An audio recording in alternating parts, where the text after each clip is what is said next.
muy buenos días. El día de hoy acá en la Escuela de Nutrición tenemos una presentación sobre experiencias de docencia e investigación en comunidades tradicionales de Brasil. Nos acompaña la profesora Viviane Camejo. Ella es coordinadora de la licenciatura Educación de Campo en la Universidad Federal de Paraná en el sector litoral. Y también nos acompaña la Isa Acevedo. Ella es estudiante de maestría en el programa de desarrollo rural de la Universidad Federal de Río Grande del Sur, también en Brasil.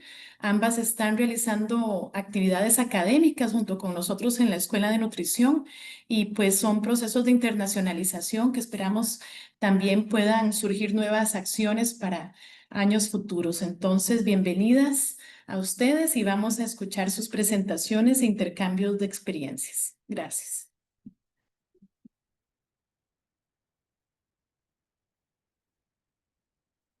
Entonces, buenos días. Me llamo Laís Azevedo. Voy a mirar para acá para como no estar, estar mirando para todo. Primero, yo voy a intentar hablar el mejor español que pueda, pero estoy aprendiendo. Entonces, creo que va a ser un portuñol. Si alguien no comprender alguna palabra o tuviera alguna duda, también puede preguntar. Pero cuando no sabe alguna palabra, voy a hablar en portugués. Entonces, mi proyecto es sobre la seguridad alimentaria y pesca artesanal y el caso específico es de la pesca colaborativa con delfines en la costa sur de Brasil.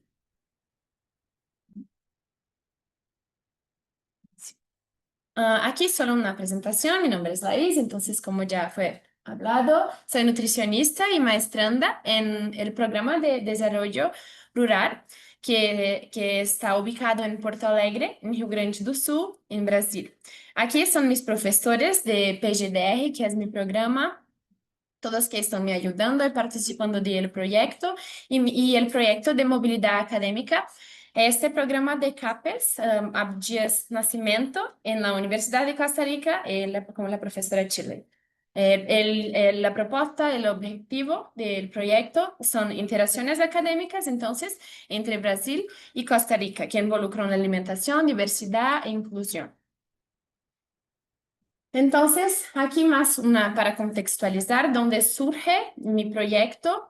Durante mi formación, en mi graduación en nutrición, yo comencé a trabajar con pescadores artesanales. Y fue mi primer contacto con la comunidad de la región que trabajo hoy en día. Y desde que llegué me interesó mucho la historia de los pescadores y de la comunidad. No sabía que podía hacer esto como nutricionista, entonces fue un momento que me gustó mucho la historia, la comunidad y todo. Entonces, desde que los conocí, yo empecé a trabajar en este proyecto. Entonces, después de me graduar, yo decidí ingresar en este programa y seguir investigando esta relación. Aquí el contexto de mi estudio, entonces, es en la Barra, Jimbé y Tramandaí, que son ciudades en el litoral norte do Rio Grande do Sul, no Brasil, y es una región estuarina donde el río Tramandaí se une al Océano Atlántico. Aquí está la región en el mapa, el mapa, no recuerdo.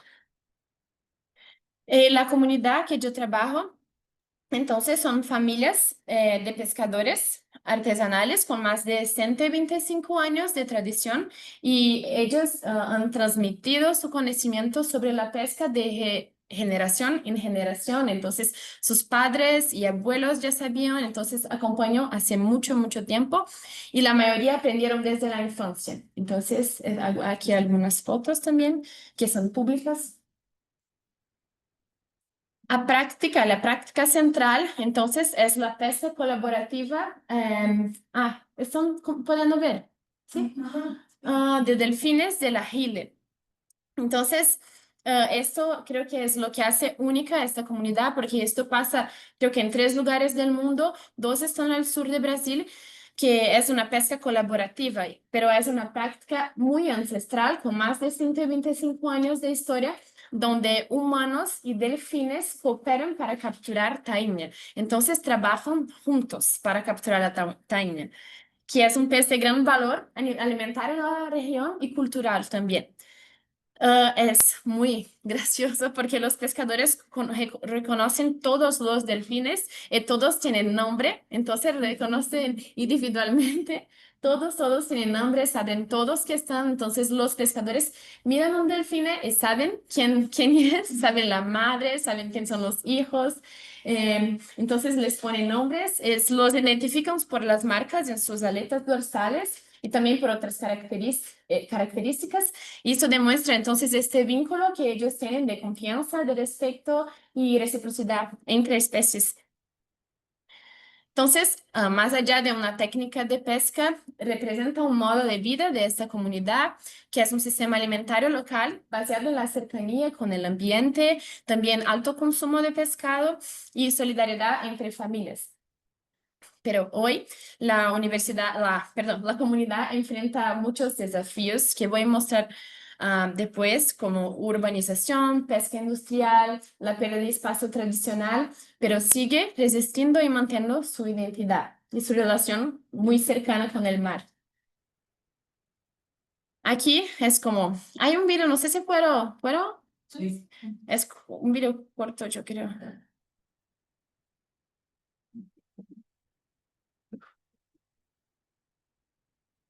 Porque los delfines como muestran, los pescadores saben cuando los delfines como hacen un movimiento que es para jugar la red. Y los delfines como pueden así comer más peces y los pescadores también pescar más. Entonces los delfines aprendieron a entrar en ese espacio que no es común, es solo una familia de delfines que entra, entonces ellos saben más o menos quién son porque ellos aprendieron que así sobreviven más, comen más. Entonces, es importante la colaboración también para la sobrevivencia de esta especie, que así ellos pueden pescar y comer más peces y sobreviven, creo que 13 veces más cuando están con esa interacción. Entonces, es muy importante para la comunidad, pero para la sobrevivencia de los delfines también. Ellos entonces guían los cardumes, como guían todos los cardumes, y los pescadores lanzan sus redes en el momento exacto. Es muy bonito de ver. Y muy a la orilla, muy cerca, digamos, de la costa. Sí, es muy cerca porque es un espacio del río con el mar y ellos nadan muy cerca de la costa. Algunas personas van, ponen sillas para ver la interacción y ellos ven a los peces también en este espacio. Pero es muy bonito, pero no son muchas. Es una cosa increíble porque es una práctica muy increíble para mí. Cuando yo vi, pensé, ¿cómo todos no saben de esto? Porque yo nunca había visto esto, como pescadores son amigos de delfines. Y las personas en Brasil no conocen, no hay como un turismo para eso, entonces hay muchos problemas, creo que porque las personas no conocen la importancia y la práctica. Ya pasó, ocurrió muchos problemas que casi los pescadores como los delfines no pudieron más entrar por jet skis, como que no sé, y de esas cosas todas porque las personas no comprenden. Entonces es un trabajo también de educación para las personas comprender la importancia. Creo que está muy en el inicio, falta mucha cosa porque para mí y para ellos es una cosa muy importante que no se da la debida importancia. Se relaciona con la festa de la India, esa época también. Sí, pero la fiesta de Taina, ellos no compran peces de los pescadores artesanales. Sí, es un problema porque hay la fiesta del pez es en esta ciudad, pero ellos no compran de estos pescadores, compran como de otra provincia. Entonces, hay muchos problemas, pero dentro de todos estos problemas hay un proyecto muy especial que es este proyecto Botos da Barra, y él reúne pescadores, investigadores, estudiantes y biólogos con este objetivo de conservar y valorizar esta relación entre los pescadores y los delfines. Y el proyecto documenta la práctica, hace muchas actividades importantes y también de educación en la región, en toda la provincia y el estado. Y también busca entonces sensibilizar a la sociedad que es muy importante eso porque la comunidad, la sociedad en general no sabe de esta práctica, sobre la importancia de la interacción que es única, literalmente es única en el mundo. Entonces yo conocí este proyecto y aprendí sobre todo esto que estoy hablando, sobre la técnica y también sobre el modo de vida de las familias. y su vínculo con el territorio y todo que voy a hablar para ustedes.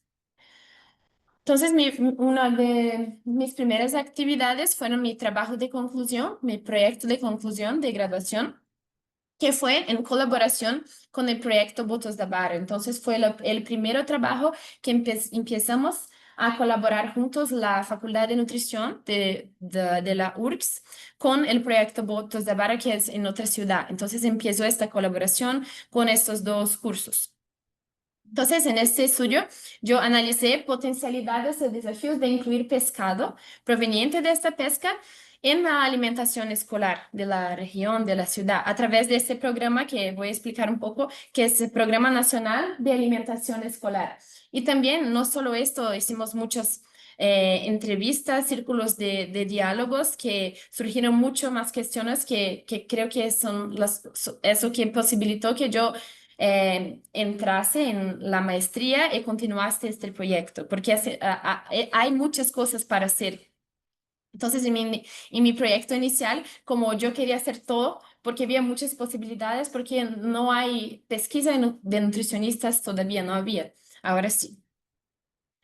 Entonces, aquí algunos relatos. Yo puse en portugués, es parecido porque no sabía traducir esto de los pescadores, que algunas cosas importantes que surgieron y aparecieron en la charla. Entonces, aquí ellos hablando sobre cómo ellos comen pez todos los días, que es un alimento muy importante para ellos, es una cultura. Y esos alimentos provenientes de la pesca artesanal, entonces, desempeñan un papel fundamental en las necesidades familiares y de la comunidad a través del alto autoconsumo. Entonces, este proceso no solo proporciona acceso a alimentos saludables, pero también contribuye con la soberanía alimentaria de toda la región y unidades familiares.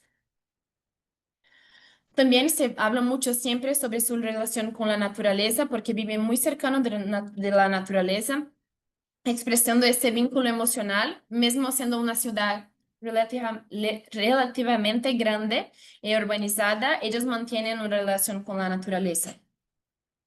También es una transmisión de generaciones porque sus padres los enseñan, sus abuelos los enseñan. Entonces los pescadores aprendieron a pescar desde niños con sus padres y sus abuelos. Eso refuerza la noción de patrimonio cultural y material, que es un esfuerzo que ellos están tentando inclusive en Brasil con una ley para ser reconocido como un patrimonio inmaterial. Pero hay muchos problemas, incluso la descontinuidad generacional y la desvalorización del oficio, porque hay muchos pocos pescadores que hacen esto como 8 o 9. Ellos no quieren esto para sus hijos porque hay mucha injusticia, pero si no enseñar a sus hijos, la práctica no va más a existir. Entonces, aquí algunas falas que ellos no incentivan por todos estos problemas. También hay muchos problemas por la degradación ambiental, por agroquímicos y el progreso desordenado en la ciudad. Y ellos siempre hablan de esto porque tienen una noción de ambiente muy grande, muy fuerte y percibieron como toda la mudanza en el ambiente, porque cuando empezaron, era muy natural y salvaje y ahora hay muchas plantaciones y mucho uso de agrotóxicos que están degradando los ecosistemas y están rompiendo entonces la relación histórica de bajo impacto entre la comunidad y el ambiente. También hay muchos problemas de privatización del río, cercamientos y restricción de acceso. Hay como condominios, no sé cómo se llama, que no permiten que ellos entren para pescar. Entonces ponen muelles, piedras con mallas y restringen esos territorios de pesca. Imponen peajes también ilegales para ellos. Desorganizan entonces todos esos modos tradicionales. También hay esta pesca ilegal, predatoria, impunidad y mucha injusticia ambiental que ellos siempre hablan. Entonces, mismo que yo va a hacer un trabajo de nutrición, esto siempre aparece, porque ellos perciben mucho que hay esta pesca ilegal, con pesca como de arrastre y uso de redes en áreas críticas, que están agotando los recursos pesqueros por ejemplo, de bagres, que es un pez muy importante, y castigan a quien respecta las normas, porque ellos respetan mucho las normas, creo que por la cercanía con la universidad también, acentuando aún más las desigualdades. Pero a pesar de todo eso, estamos haciendo esfuerzos de todo para mejorar y crear posibilidades para ellos. Hicimos entonces muchas oficinas culinarias con pescadores artesanales que ellos llevaron como recetas tradicionales y nosotros hicimos registros de las técnicas y preparaciones. Aquí algunas fotos. El PNAE, que es un PNAE, un programa de Brasil, entra como instrumento de valorización de la pesca tradicional. Este programa PNAE destina más el mínimo de 30% de los recursos a la agricultura familiar. Entonces, las escuelas tienen que comprar 30% el mínimo de la agricultura familiar. Entonces, lo que pensamos en mi trabajo era unir este programa con la pesca, como que ellos pueden comprar de los pescadores artesanales, estimulando entonces el desarrollo local y la seguridad alimentaria, que posibilitaría incluir el pescado artesanal como un alimento regional en los menús escolares. Aquí entonces, beneficios y potencial nutricional de pescado, que en Brasil aún está bajo, pero la escuela es un espacio estratégico para, se sabe de esto, para la educación alimentaria. Entonces, es una oportunidad. Aquí hicimos muchos trabajos juntos, entonces cocinamos, comemos juntos, eran momentos muy buenos. Y concluimos en este trabajo, que ahora también es un artículo que vamos a publicar con los profesores, que la inclusión de pescado artesanal en la escuela fortalecería la economía local y garante la seguridad alimentaria y nutricional, aunque promueve hábitos alimentarios saludables entre los estudiantes y también une saberes tradicionales, sostenibilidad y políticas públicas. Entonces, ese taller fue como el primer paso, fue la primera cosa que hicimos, pasó hacia la integración entre tradición, salud y políticas públicas. Perdón, Lais, ¿ese taller era en las escuelas de primaria o ese taller era con quién era? Ese taller no era, es con los pescadores. Con los pescadores. Sí, era solo con los pescadores todos, con las familias de ellos también. Y aquí estábamos como en un restaurante de la ciudad que es pequeña, pero todos se conocen, entonces ellos eran en un restaurante y ellos que cocinaron y todo. Am, entonces, sobre mi investigación actual, yo estoy continuando lo que hice en mi trabajo de conclusión, que es ampliar ese estudio porque está empezando en poca cosa todavía, pero desde la perspectiva de la seguridad alimentaria y nutricional. Incluso los profesores que son biólogos del proyecto Botos da Barra creen que es importante para que podamos como mostrar al gobierno otras perspectivas para intentar mantener esta práctica, intentar como unir todos los esfuerzos posibles para mostrar que es importante, que tenemos que proteger.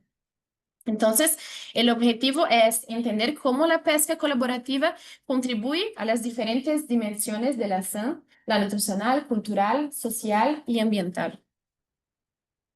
Ahora mi investigación está como continuando porque hay una colega del doctorado que está dando seguimiento a los estudios sobre la cadena productiva y comercialización de pescado.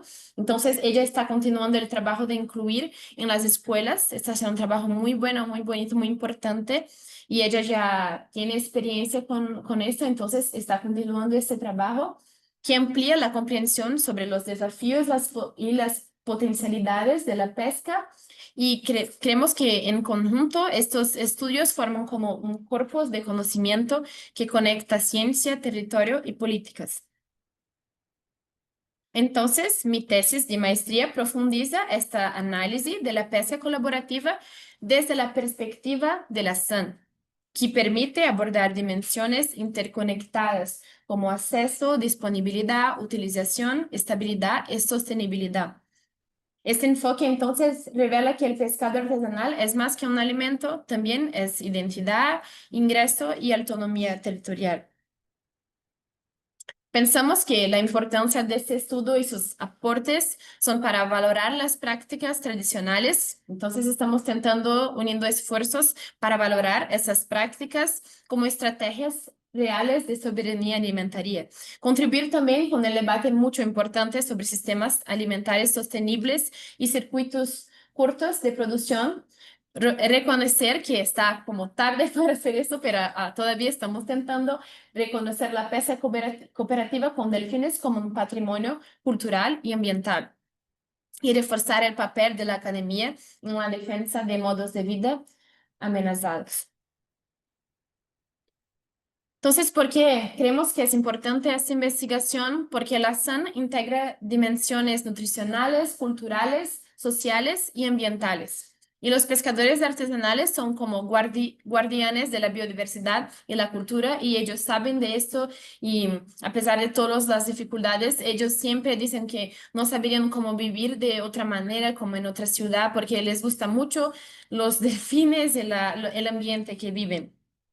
Entonces, la pesca colaborativa con delfines asegura alimentos frescos y saludables para estas familias, conserva los ecosistemas, refuerza la identidad comunitaria y transmite saberes tradicionales. Entonces, creemos que frente a este modelo agroindustrial, la pesca artesanal representa un sistema alimentario, sostenible y soberano.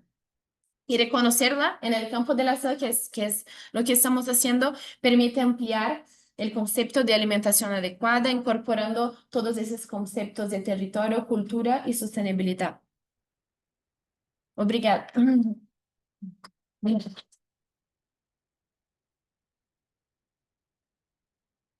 Yo tengo una pregunta, Laís. Bueno, muy interesante. Ya había visto, ¿verdad? El tema y todo, pero como que ahora entiendo cómo es que funciona. Sí.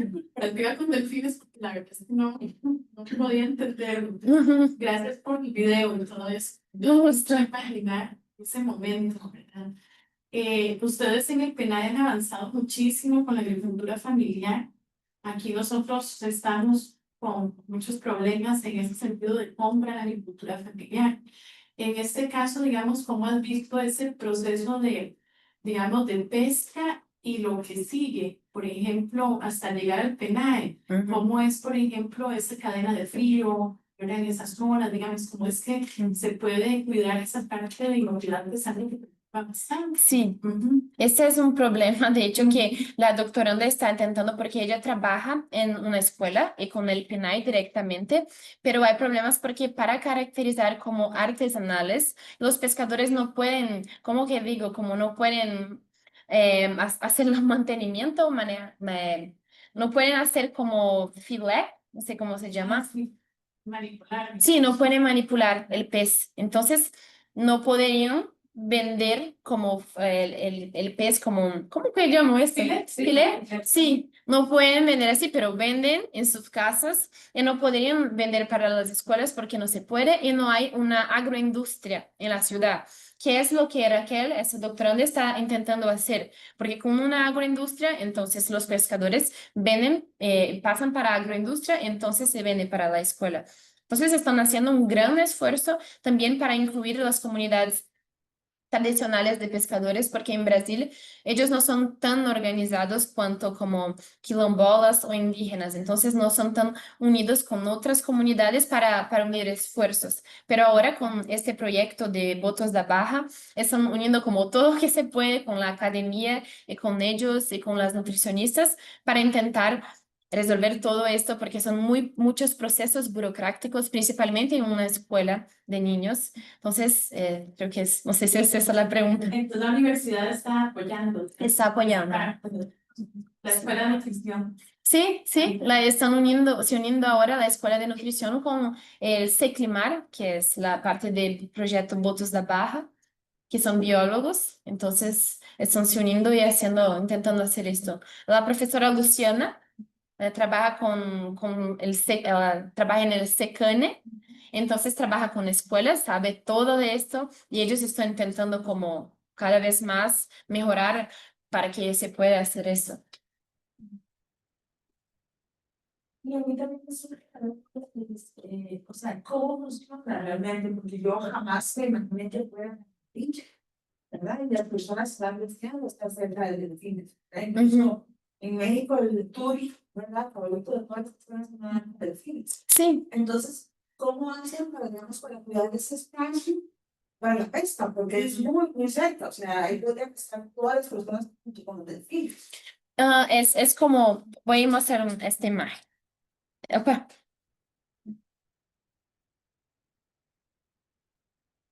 Es así, entonces, pueden ver, el mar está aquí y los delfines están aquí también. Ellos viven en la profundidad, pero a veces entran aquí, como los pescadores saben los horarios que normalmente ellos entran, pero ellos entran y se quedan abajo. Es un poco profundo aquí con el río, entonces ellos se quedan abajo. Solo como hacen esto cuando los pescadores están cerca o cuando están pescando, pero las personas no entran.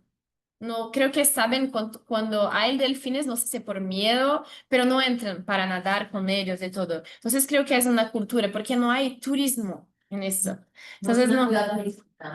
Mm, no es mucho, es como una ciudad del litoral de Rio Grande do Sul. La playa no es muy bonita, por ejemplo. Entonces, hay más personas que viven en Rio Grande do Sul y tienen casas y van como el verano, porque hay invierno y verano. Entonces, van en verano para allá, para quedarse como meses, algunos meses. Y quien vive sabe que hay esto, pero las personas no. Esto no es un problema, al menos como las personas no intentan entrar ni tocarles los delfines. Ellos saben, tienen miedo también y no hay nada de turismo intentando hacer esto. No sé, pero esas comienzan que esos que llevan el carnú, saben que hay otras. Sí, saben. Sí, es muy interesante porque hay más pez en ese espacio y hay como muchos más delfines en las zonas profundas. Tanto que personas que surfean siempre ven los delfines. Pero no sé, es muy interesante porque en México, en otros países, los delfines son como una atracción. Y son delfines, son muy bonitos y todo, pero no es el mismo. Tanto que algunas personas que viven o que pasan el verano en esta ciudad, en B, no saben que esto pasa, no saben los delfines, es muy, no sé por qué esto pasa, pero hay muchos más cardumes de peces en el río, entonces ellos entran como una o dos veces por día en el estuario para comer, pero no son todos, como hay un grupo grande que vive en la profundidad. Aquí, en la profundidad y apenas una familia de botos que entra en el estuario.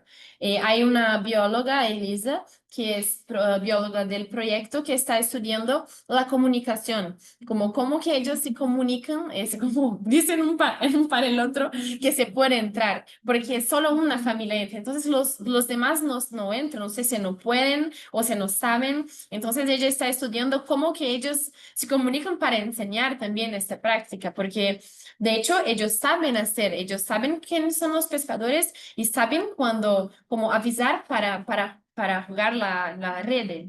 Ellos saben todo eso. Entonces ella está estudiando más esta parte de el comportamiento de los delfines. Y una preguntita, digamos, pensando en el pelaje, digamos, ¿hay algún otro mercado importante donde ellos llevan su producto? Como digamos, muchos también para autoconsumo de sus familias. ¿Cómo son esos otros mercados que están en zona? Ellos no pueden vender en sus casas porque no pueden vender el filete. Pero quien conoce siempre compra y ellos son muy como cuidadosos de todo y las personas siempre compran de ellos. Pero la mayoría del mercado que venden es en la playa. Entonces no hay un lugar que ellos van como organizado, como yo fui a Tambor aquí y yo vi que es como muy, yo envié incluso fotos para ellos, que es muy grande, las personas pueden como parquear el carro y ir, pero ellos no tienen esto, es solo en la playa, como pescan un pez y como limpian y venden en la hora. Pero hay muchos problemas porque ellos son pescadores artesanales, entonces tienen un documento para ser pescadores artesanales, pero hay personas, incluso políticos, que pescan como para esportiva, pescan también, no son pescadores artesanales y venden el pez muy más barato do que ellos. Entonces, além de todo, ainda hay muchas personas que van y pescan y venden mucho más barato, pero estas son sus profesiones. Ellos no hacen más nada, solo viven de eso.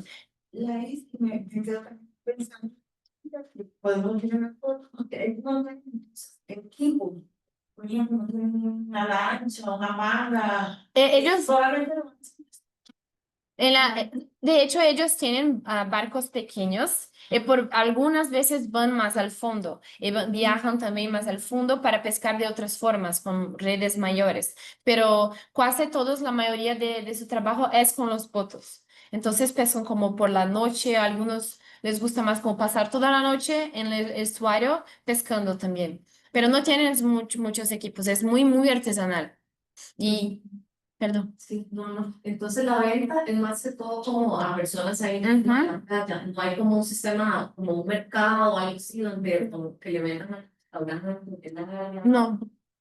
Y también los restaurantes compran, algunos de ellos, compran como no filé, pero compran los peces. Entonces hay esto. Pero este vendo es como, no puedo creer que no, más personas no conocen, porque creo que hoy esta parte de educación es la más importante, porque las personas no conocen, como había un grupo de hombres de jet ski que les gustaba entrar en el estuario.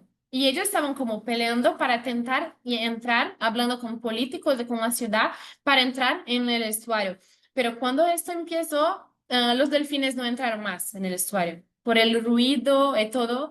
Pero no sé cómo es esta palabra en español, pero en portugués es absurdo, que es como no se puede creer que por querer hacer cosas como jet ski van como molestar esta práctica. Pero después la universidad hice como una presentación en una charla con este grupo de hombres. Ellos entendieron después y no quisieron más entrar. Entonces, hoy no puede, está todo bien. Entonces, creo que la parte educacional, tanto para las personas compraren de ellos y no de otros pescadores, es muy importante para saber. Tenía otra pregunta.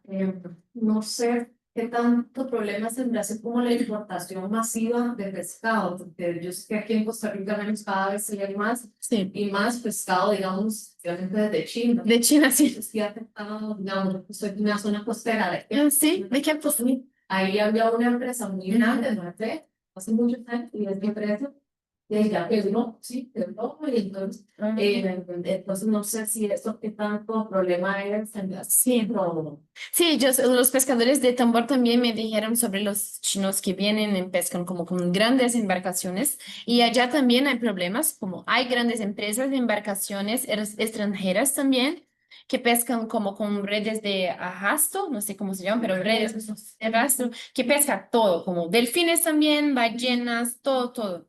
Y a ellos parece que no se aplica regulaciones tanto como a los pescadores artesanales. Los pescadores artesanales tienen que cumplir todo, la ley, todo, porque siempre alguien como hace una denuncia y todo, entonces ellos cumplen, por eso están siempre muy sintiéndose injustizados por esto, porque las grandes embarcaciones extranjeras vienen, pescan todo, como matan muchas especies y no pasa nada. Ellos con poco pescado, viviendo con poco, siempre se aplican muchas regulaciones. Entonces, incluso para hacer esto de vender para las escuelas o para ellos pueden hacer filé, es difícil. Entonces, es una cosa difícil, incluso por veces por nutricionistas en las escuelas que no quieren como limpiar y todo. Entonces, hay muchas cosas.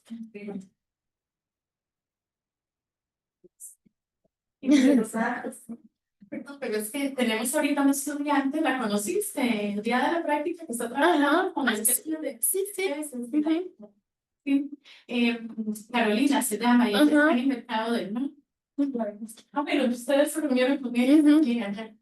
Porque ella está haciendo este trabajo que se llama ¿verdad? De valor nutritivo de los peces. Ujú. Y entonces, digamos que sea interesante también conocer ese aporte nutritivo específico de la taína, que digamos es lo que se da ahí, ¿verdad? Porque a veces Ujú.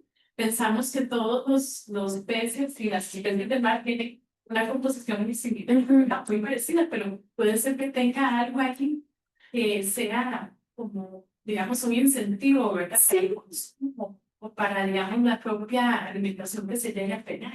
No sé si hay alguna intención de hacer como algún análisis así más específico de Por- composición. Ahora creo que no hay nadie haciendo, pero es excelente idea. Yo puedo incluso hablar para Luciana para que alguna estudiante de graduación, tal vez que tiene interés, haga esto.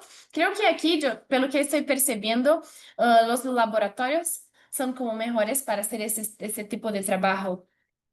Porque no hacemos tanto esto, no veo tantos trabajos de composición nutricional de cursos de graduación. Es todo porque como estamos con el hospital, siempre todos los trabajos casi de conclusión de curso, por ejemplo, proyectos son con hospital, porque estudiamos en el hospital.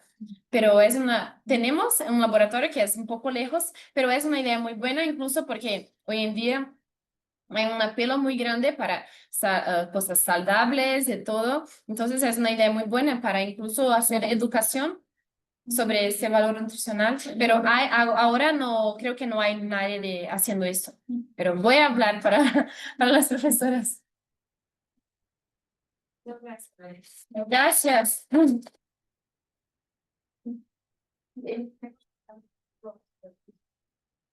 Sí, es como junto. Entonces, nuestras clases son en el hospital. Y todas las personas hacen trabajo en el hospital. Ah, ok, claro. Listo. Gracias, muchas gracias. ¿Me están oyendo? Sí. Sí, sí lo escuchamos. No, que no solo Laís mencionaba lo del patrimonio cultural, eso no es, bueno, cabe perfectamente como patrimonio cultural. Y también FAO lo aceptaría como CIPAM, que es el sistema, ahí lo anoté, sistemas interesantes del patrimonio agrícola mundial, eh, que son sistemas de producción de alimentos muy particulares. Este puede ser uno de esos perfectamente. Eh, Reseñar que aquí nos falta mucho en términos de estudio de la cuestión de alimentación y cultura, bueno, en todo y en pesca en particular, ¿verdad? Porque teniendo dos costas, una producción artesanal que cada vez es menor en Costa Rica, y se nos está perdiendo y no lo estamos estudiando para la historia y para la práctica alimentaria. A los mercados San José siguen llegando, yo la verdad es que porque el pescado siempre ha sido muy caro, uno no se habituó desde pequeño a comer pescado en suficiente cantidad, repito, a pesar de tener dos costas relativamente cerca, ¿verdad? Del centro de San José. Pero dicho por gente que come pescado, en el mercado central de San José es donde se consigue bien temprano variedades de pescado que no vemos en los supermercados, por ejemplo. Entonces, ahí también sería interesante un tema para explorar. No me pregunten por la higiene, porque las cosas que uno ve a las 6 de la mañana o 5 de la mañana vaciando pescado en el mercado es fatal. Eso por un lado.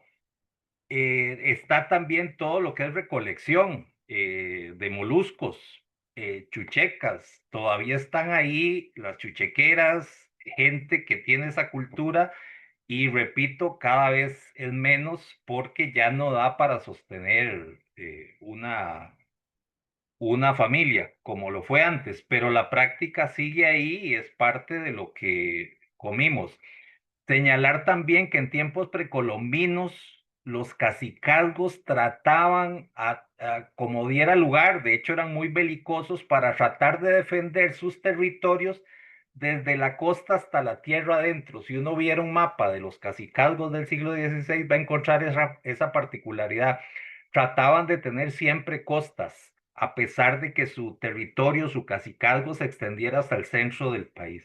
Y finalmente, lo primero que me imaginé cuando ella hablaba de esta interacción, me imaginé a los delfines estudiando a los humanos, ¿verdad? Y no al revés. Gracias, Laís. Sí, Muchas gracias.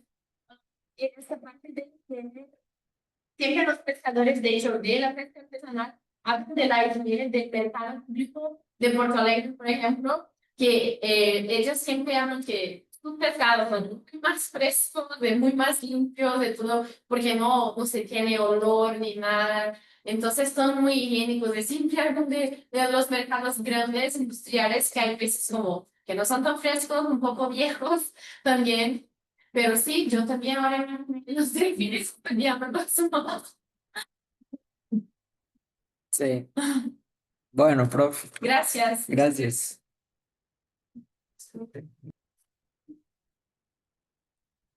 Ya podemos. Ya. Eh, primeramente, me gustaría darles las gracias por la invitación para estar acá con ustedes. Yo soy Viviane, soy profesora de la Universidad Federal de Paraná. En la universidad yo trabajo en el curso de licenciatura em Educação do Campo, Ciências da Natureza. Em espanhol, Educação del Campo, Ciências de la Naturaleza. Y también yo trabajo como profesora permanente en el programa de posgrado en Desarrollo Territorial Sostenible, que es un posgrado que tiene maestría y doctorado también en la universidad. Entonces voy a presentar un poco de la experiencia que tenemos con el curso de licenciatura en Educación del Campo. Y el título de la presentación de hoy es Educación del campo, de las aguas y de los bosques, principios para repensar la educación y la soberanía alimentaria en las comunidades tradicionales. Mi presentación yo intenté organizarla de la siguiente manera, empezando hablando un poco sobre la distinción entre la educación del campo y la educación rural en Brasil. También un poco sobre los cursos de educación del campo en Brasil, sobre el curso de licenciatura en educación do campo, que es el curso que yo trabajo en la Universidad Federal de Paraná. Y por fin, una manera de unir la educación del campo y la soberanía alimentaria. Nada más para aclarar que el curso para nosotros es carrera. ¿Verdad? Carrera. Carrera. Ok. La carrera de Carrera de licenciatura. Ok. Una disciplina, ok. Hubo un problema entonces en la hora de la traducción. Sobre la educación do campo y la educación rural en Brasil. En Brasil nosotros hacemos una distinción entre educación del campo, educación do campo y educación rural. Yo sé que en la América Latina de manera general las personas no nombran educación rural, pero para nosotros hay esta distinción. Son modalidades, son tipos de educación distintos y también con orígenes distintos. En Brasil, entonces, hay esta distinción entre la educación rural y de la educación del campo, porque los movimientos sociales evaluaron que la educación rural que el Estado brasileño ofrecía a las comunidades rurales era un modelo que no tuvo en cuenta las especificidades de la vida de los campesinos y de los pueblos tradicionales. Este modelo de educación rural no estaba alineado con la lucha de los trabajadores, principalmente en la época de los años 90, los trabajadores rurales sin tierra.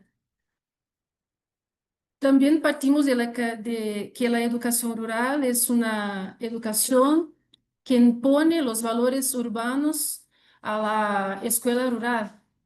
Entonces, vemos que la educación rural muchas veces hay ideas, sí, de un campesino atrasado, que necesita de los valores urbanos, que necesita estudiar para un día poder salir del rural, como si el rural fuera algo malo. Y así con mucho estudio, él un día podrá lograr salir de esta situación e ir para el medio urbano. Entonces, este para nosotros es un problema, sí, algo que viene también con la idea de la educación rural. Y también que la educación rural no acabó con el analfabetismo en las zonas rurales, tampoco aumentó los niveles de escolarización. También para nosotros, la escuela rural muchas veces está desconectada de la realidad de los campesinos. A nível de educação técnica, a educação rural em Brasil capacitou agricultores para implementar os paquetes da Revolução Verde, muitas vezes por esta ideia de um rural atrasado. Pensando também na integração das populações rurais de Brasil ao desenvolvimento econômico do país. Então, puramente com este enfoque de como fazer o desenvolvimento econômico em las áreas rurais. Y los agricultores muchas veces como objetos y no como sujetos de las políticas públicas. Claro que eso que yo les traigo es una visión general, porque hay también escuelas rurales que están ahí en la educación rural, que se nombran como escuela rural, se nombran como educación rural, pero muchas veces ya están más cerca de la educación del campo, ¿sí? Ya su manera de organizarse, la manera de pensar los procesos, ya están más cerca de lo que nosotros estamos tratando, que es la educación del campo y no de la educación rural. Pero ni todas las escuelas rurales de Brasil identifican-se como escuelas de campo o educación del campo. Algunas se ven como escuelas rurales. Entonces es también una lucha hacer con que la gente comprenda que lo que están haciendo en sus comunidades es educación del campo y no más educación rural.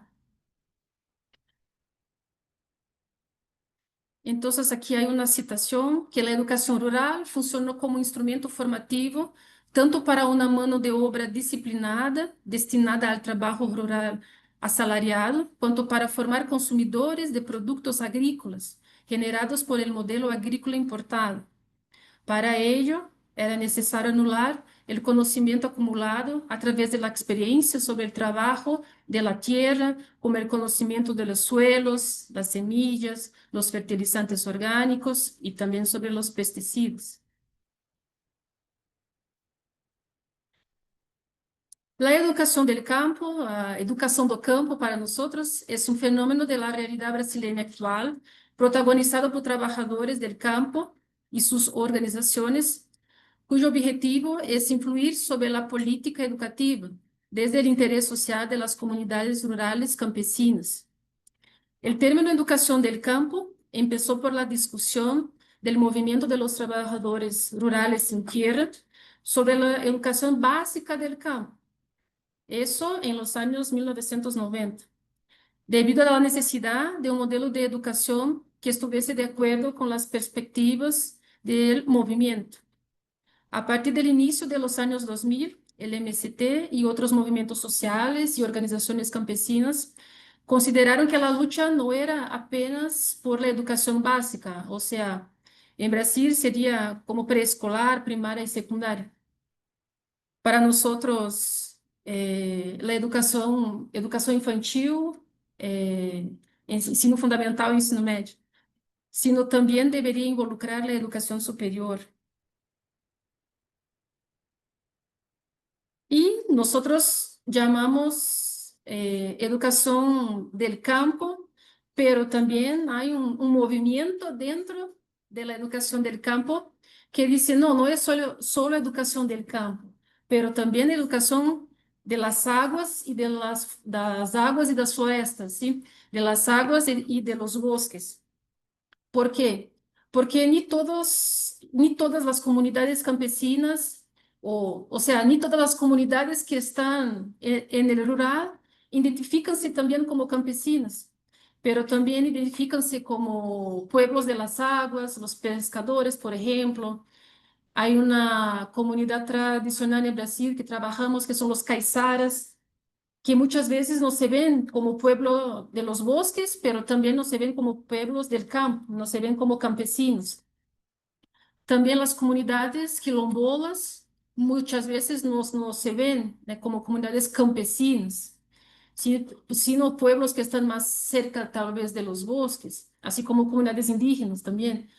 Entonces, por una cuestión de identidad de los sujetos que hacen parte de la educación del campo, también algunos investigadores, algunas personas que trabajan con la educación del campo, también nombran educación del campo, de las aguas y de los bosques, para contemplar los diferentes sujetos y sus territorios. Quilombolas, ¿podrías aclarar también para nosotros? Quilombolas son personas remanescentes que están en remanescentes de quilombos, personas que son descendientes de personas que fueron esclavizadas. Entonces, sus descendientes siguen ahí en sus comunidades, en sus territorios.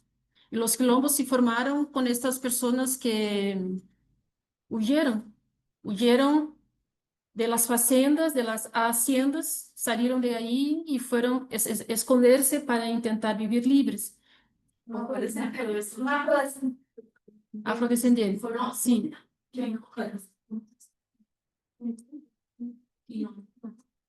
Sí.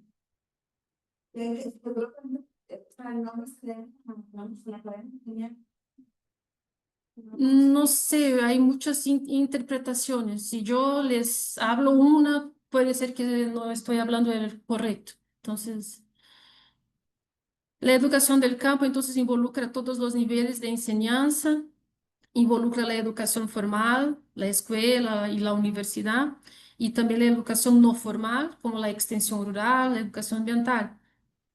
Es contraria a los problemas de la modernización de la agricultura y los paquetes de la Revolución Verde.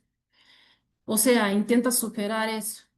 Defiende la agroecología, el territorio y la soberanía alimentaria. Es una educación con el pueblo y del pueblo, y su construcción es influenciada por la educación popular y la concepción de educación de Paulo Freire. También decimos que es una educación en el campo y también del campo. En el campo, porque las personas tienen el derecho a ser educadas en el lugar donde viven. Y del campo, porque el pueblo tiene el derecho a una educación diseñada desde su lugar y con su participación vinculada a su cultura y a sus necesidades humanas y sociales. Y ahí tiene una imagen que es de la segunda Conferencia Nacional por una Educación del Campo de 2004, que ahí dice educación del campo, derecho nuestro, deber del Estado y compromiso de la comunidad. O sea, la educación es un derecho que debe ser garantizado por el Estado y también es un compromiso de la comunidad. La comunidad debe involucrarse en los procesos de esta modalidad de educación. Entonces, sobre los cursos de licenciatura, o sea, las carreras de licenciatura en educación del campo en el Brasil. Las carreras de licenciatura en educación del campo tienen por objetivo formar docentes para la educación básica, que son los años finales para nosotros, ¿no? Habilitamos para dar clases en los años finales de la educación primaria y educación secundaria, y también en las escuelas del campo. La habilitación es por área de conocimiento. Entonces, los profesores pueden dar clases de ciencias naturales y sus disciplinas, biología, física, química, en ciencias agrarias, o también hay cursos en Brasil que habilitan para ciencias humanas. Entonces, cada curso, cada carrera opta si va a ofrecer la habilitación para que los profesores puedan trabajar en el área de ciencias de la naturaleza o ciencias agrarias o en las ciencias humanas. En Brasil, las licenciaturas en educación del campo empezaron con programas de apoyo a às licenciaturas en educación do campo, que es el PROCAMPO. El PROCAMPO es uno de los ejes del PRONACAMPO. El PRONACAMPO es el Programa Nacional de Educación del Campo, una política pública del gobierno de Brasil para promover la educación del campo en todos los niveles, en la educación básica, y también en la educación superior. En la educación superior, ahí hubo un eje que era el Procampo. Y a partir del Procampo empezó las carreras de licenciatura. Algo que yo no les dije. En Brasil, licenciatura son cursos específicos para formar docentes. Siempre para formar docentes. Cualquier curso de licenciatura en algo, son cursos para formar docentes. Docentes y en alguna área específica. Perdón, digamos, no hay licenciatura en farmacia o No, licenciatura en... no. Farmacia no es una licenciatura, es una formación específica. Farmacéutico. No es licenciado en farmacia, sino farmacéutico.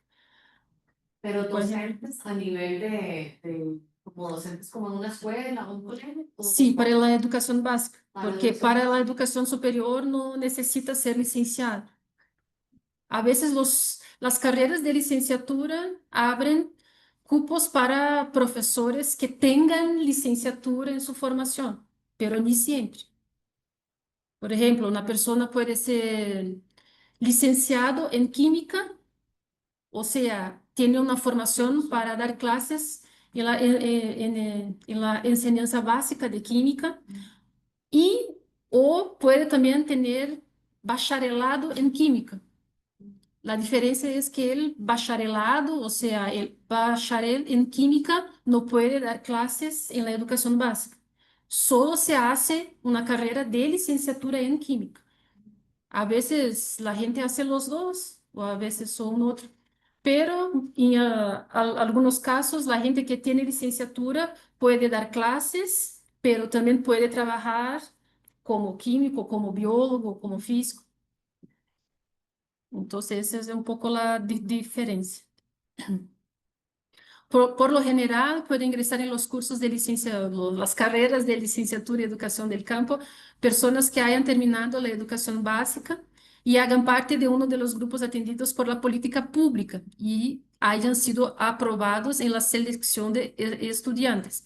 O sea, no es cualquier persona que piensa, "Ah, me gustó, quiero hacer este curso". No, porque nosotros tenemos un marco legal que establece cuáles son los públicos o cuáles son los sujetos que pueden ingresar a este curso, que son los pueblos del campo, ¿sí? Personas que están o que tienen algún vínculo con el rural. ¿Por qué también? ¿Por qué eso? Porque la idea es que uno de los problemas de la educación rural es que los profesores, en la mayoría de las veces, son profesores del medio urbano, son personas de la ciudad que a veces van para el campo solo para dar los días de clase y ya regresan para la ciudad. O van vivir en el campo, pero con su mentalidad, con su manera de pensar, sus valores, todo de la ciudad. Y ahí a veces están en el campo y dicen a sus estudiantes, ah, ustedes tienen que estudiar, estudiar, para que un día logren salir de acá, que logren salir del campo, para tener una buena vida en la ciudad. ¿Por qué? Porque este profesor ya está con su mentalidad de que el rural es siempre atrasado, es un lugar malo, que no hay servicios, que hay de salir de ahí. Entonces, nosotros formamos profesores que ya son del campo, que son personas que ahí están en el rural. Muchos no quieren salir, quieren quedarse ahí. Entonces, con este curso, con esta carrera también pueden formarse profesores y mantenerse en la comunidad como profesores en sus escuelas. Y ahí, en sus escuelas, en sus territorios, pueden desarrollar su cultura, sus tradiciones, su manera de vivir, pueden valorizar la manera de vivir de los pueblos tradicionales, para nosotros los pueblos y comunidades tradicionales. Y también, a partir de la educación del campo, hay otras modalidades de educación más específicas de cada pueblo. Por ejemplo, la educación indígena. Entonces, algunos pueblos están haciendo carreras de educación del campo para formarse profesores, pero están ya estudiando y desarrollando su propio modelo de educación, la educación indígena. También hay otras comunidades como los caizares. Los caizares están ahí estudiando para desarrollar la educación caizar. Y también los quilombolas tienen su propia modalidad de educación, que tal vez sea también una de las modalidades ya más consolidadas, que es la educación quilombola. Ellos tienen curso, carrera de licenciatura para educación quilombola, que dialoga con la educación del campo, pero educación del campo es algo más amplio que intenta contemplar un poquito de cada pueblo, de cada cultura, pero cada pueblo también tiene su propia modalidad de educación.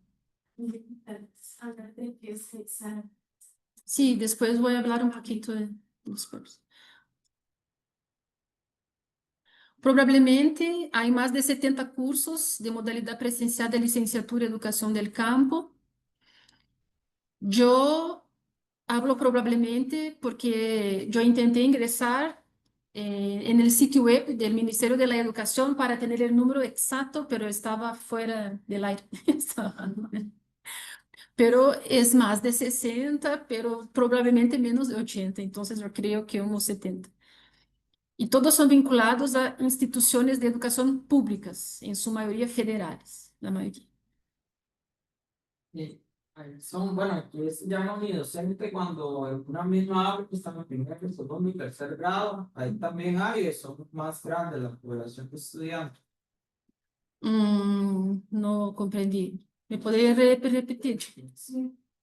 ¿Quién se está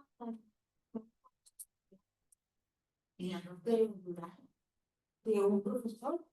En mi barrio tiene estudiantes de ingeniería. Multiserial.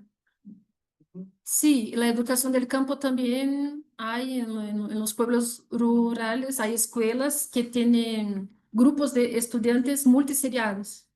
Entonces hay estudiantes de distintos años, pero todos juntos con el mismo profesor en la misma aula, pero a veces ellos trabajan con el mismo tema, pero en distintos niveles de profundidad, conforme el año que el estudiante esté.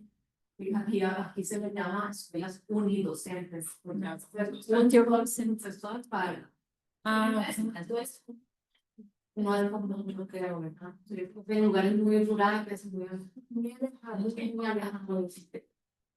es que en la educación del campo, el grupo multiseriado es una manera también de que no cierren las escuelas. Ah, Porque a veces los gobiernos locales, ay no, ustedes tienen dos estudiantes de tal año, más tres de otro año. Ay no, son muy pocos. Cierra la escuela y les envían todos a la ciudad, porque en la ciudad sí hay más. Entonces es una lucha también para garantizar que los estudiantes puedan seguir en su pueblo, en su comunidad, que puedan tener la escuela ahí, que esta escuela pueda tener grupos multiseriados. Porque ahí puede tener un grupo con 10 personas y cada uno en un año distinto. Es una posibilidad, una alternativa también para que no se cierre la escuela.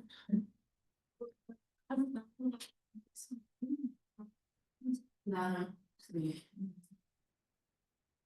Sí, es bien como niños a veces bien chiquitos que salen de su casa a 4 de la mañana, 5 de la mañana y hay que viajar 3 horas dentro del mismo cantón, 3, 4 horas para llegar a la escuela, porque ahí va el bus pasando por cada estudiante en todas las comunidades para llegar a la ciudad, para llevarlos a la escuela.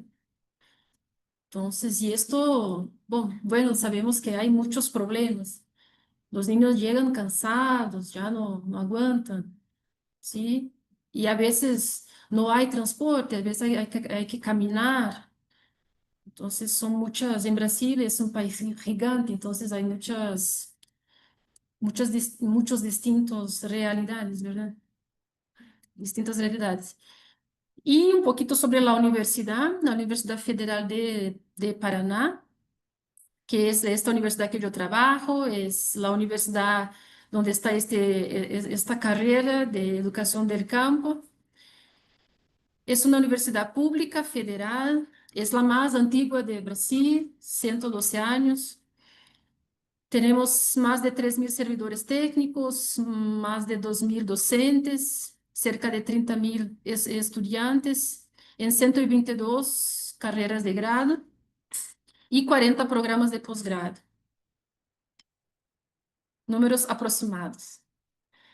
E acá está Brasil, acá el sur de Brasil, Paraná, Santa Catarina y Rio Grande del Sur, aquí Paraná, y aquí en la zona costera es la sede de nuestro curso, de nuestra carrera. Aquí en el, le llamamos litoral, la zona costera. Entonces aquí está Paraná y aquí los diferentes cantones donde están las sedes de la universidad, que son los campus, muchos campus. Y yo trabajo entonces en el litoral, en la carrera de licenciatura en Educación del Campo, que está en Matinhos, el municipio. Se llama Matinhos. Aquí un poco sobre la UFPR Litoral. Aquí es nuestra página, nuestro sitio web. Ustedes pueden ingresar también. Ahí hay bastante información sobre los profesores, sobre los grupos de estudiantes, nuestros proyectos, materiales también, tesis que se hacen sobre nuestro curso, sobre nuestra manera de organizarse. Entonces hay tesis de maestría y de doctorado también que estudiaron nuestro curso y se puede acceder ahí también. El territorio donde estamos nosotros es un territorio costero con muchas montañas, con muchas unidades de conservación, algunas sobrepuestas en territorios tradicionales, o sea, algunas unidades de conservación fueron creadas sobre territorios donde ya había comunidades tradicionales, donde ya había caiçaras, donde ya había indígenas, donde ya había quilombolas. Y ahí, en este territorio, hay la presencia de las comunidades indígenas, caiçaras, pescadoras y pescadores artesanales, ilhéus, faxinalenses, quilombolas, agricultores familiares y campesinos. Yo no me preparé para explicarles sobre cada pueblo, pero después, en otro momento, podemos hablar. Hasta por... Son pueblos diferentes, digamos. Sí, pueblos diferentes. Caiçaras son pueblos que descenden de portugueses, pero también portugueses y indígenas, y están en la zona costera. Ellos estaban ahí un poco más adentro, más en el bosque, pero con las unidades de conservación y también con la explotación del territorio por los latifundiarios que fueron comprando y no fueron solo comprando, pero también adentrando los territorios. Los caiçaras fueron yendo cada vez más hacia el mar y antes practicaban la agricultura y también la pesca, pero hoy la mayoría es un poquito de agricultura y más la pesca artesanal. Los ilhéus, son las personas que viven en las islas. Sí, pero no todas las personas que viven en las islas son el pueblo illeo, no, porque esta gente hay que identificarse, hay una identidad, una manera de vivir, sus comidas típicas, sus ropas típicas, su cultura, la identificación con su territorio, la observación de la naturaleza, el manejo cotidiano de la naturaleza. Entonces, hay muchos criterios, digamos, para que el pueblo pueda ser considerado o también que se pueda considerar como un pueblo tradicional. No es solo vivir en el lugar, hay otras cosas también ligadas a la cultura. Hay también faxinalenses, que es otro pueblo, los quilombolas, que son otro pueblo, agricultores familiares, que no son comunidades tradicionales, pero también están presentes ahí en el territorio. Y también campesinos. Vale decir aquí que campesinos más una identidad política, ¿sí? La mayoría son agricultores familiares, pero que quieren distinguirse de otros agricultores familiares más empresariales, entonces quieren afirmarse como agricultores campesinos. Pero en Brasil campesinos, ahí en el sur, más una identificación política. El proceso de autoidentificación, digamos, son muy importantes en Brasil. Ujú. Y tal vez por eso ahora que uno dice que explíquenos un poco más, porque aquí no hay como ese reconocimiento de la diversidad de cada territorio. Pero digamos, ustedes en Brasil tienen políticas para pueblos y comunidades tradicionales con sus nombres de los pueblos. Hay un reconocimiento y representación. Y eso es... Y son muchos pueblos. Si yo les digo, ah, no, son como 20, no, puede ser que ya son 40, porque a cada tiempo un pueblo pasa a identificarse con su territorio, con su manera de vivir. No, nosotros somos también quilombolas. No, no, nosotros ahora sabemos que también somos caiçaras o también somos faxinenses, porque las personas también van empezando a identificarse, porque a veces son quilombolas, pero no se dicen así porque ni saben, pero después, estudiando, conociendo más, no, yo también soy quilombola, y ahí empieza nuestra carrera también apoya en eso, porque a veces la persona está ahí y no se da cuenta o no piensa, porque, no vale nada. Ahí después, hablando con su familia, hablando con la comunidad, no, pero nosotros también, y ahí hay que tener así, también un estudio que pueda también decir que este territorio pertenece a estas personas, que ahí tienen una historia con este territorio, una manera de vivir específica, ¿sí? Sus comidas, su cultura.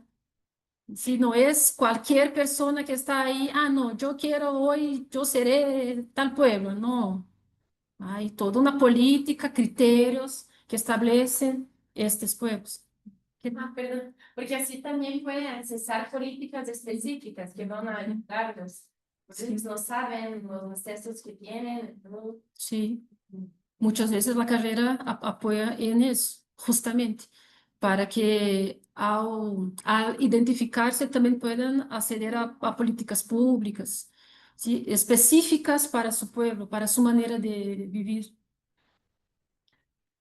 Aquí está un poco sobre los cantones que hacen parte, los municipios que hacen parte del litoral de Paraná, que es Antonina, Guaraqueçaba, Guaratuba, Matinhos, Morretes, Paranaguá y Pontal do Paraná. Estes son los cantones.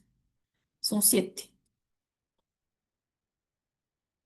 La propuesta de nuestra carrera empezó a partir del Procampo, entonces, como yo les había comentado, que es el programa de apoyo a las licenciaturas de educación del campo, que es uno de los ejes del PRONACAMPO, que es una política pública, el Programa Nacional de Educación del Campo, una política pública que empezó en 2012. Entonces, en el inicio era una carrera especial, o sea, tenía un tiempo específico para graduar tantas personas en este tiempo, sí, pero después, con el tiempo, la universidad incorporó esta carrera y dejó de ser especial y pasó a ser una carrera regular dentro de la universidad. Y la primera clase empezó en 2000, la primera turma, el primer grupo. El primer grupo empezó en 2014. Actualmente, entonces, somos una carrera regular.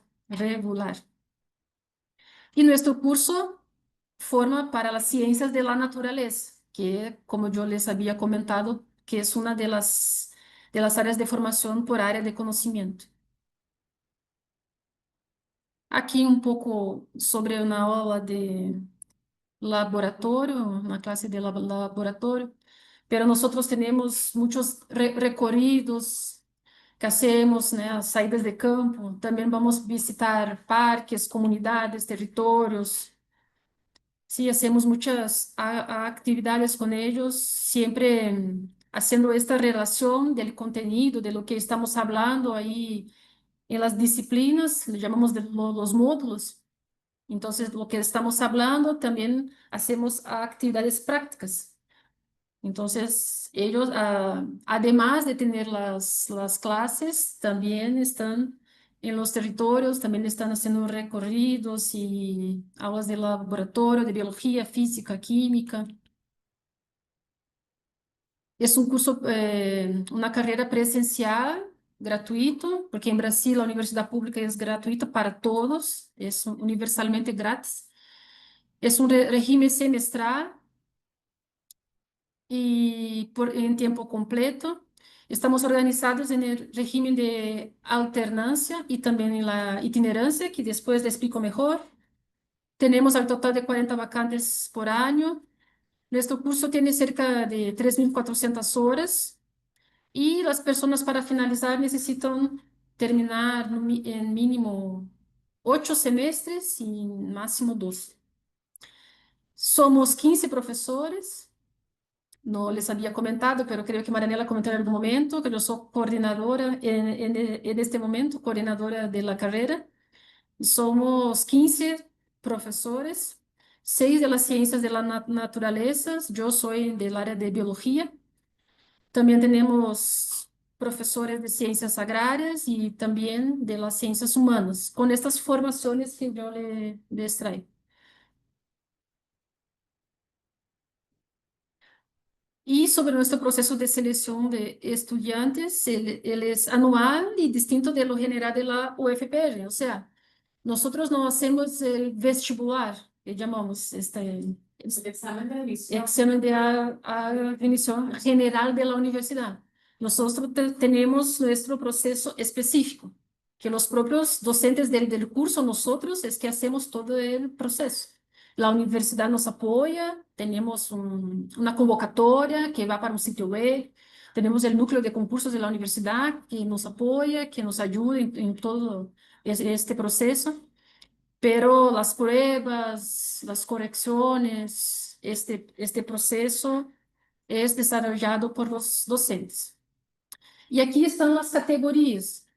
Estas categorías hay a ver con políticas públicas específicas para el rural, tiene que ver con el PRONERA, que es un programa también de educación para las personas, para los movimientos rurales específicos de la reforma agraria.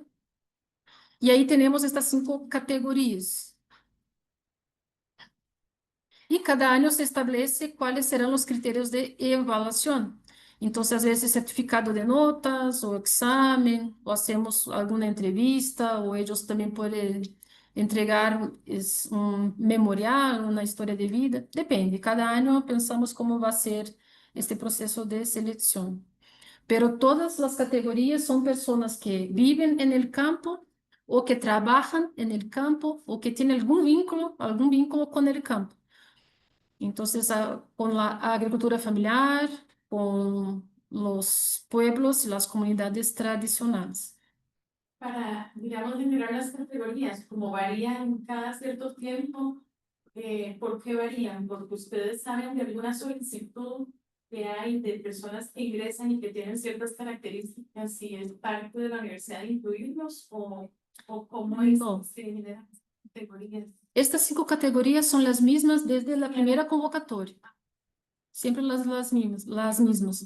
Lo que a veces cambiamos en el año es la manera de seleccionarlas, los criterios de evaluación, porque nosotros no hacemos un examen que hay que marcar la respuesta correcta, no.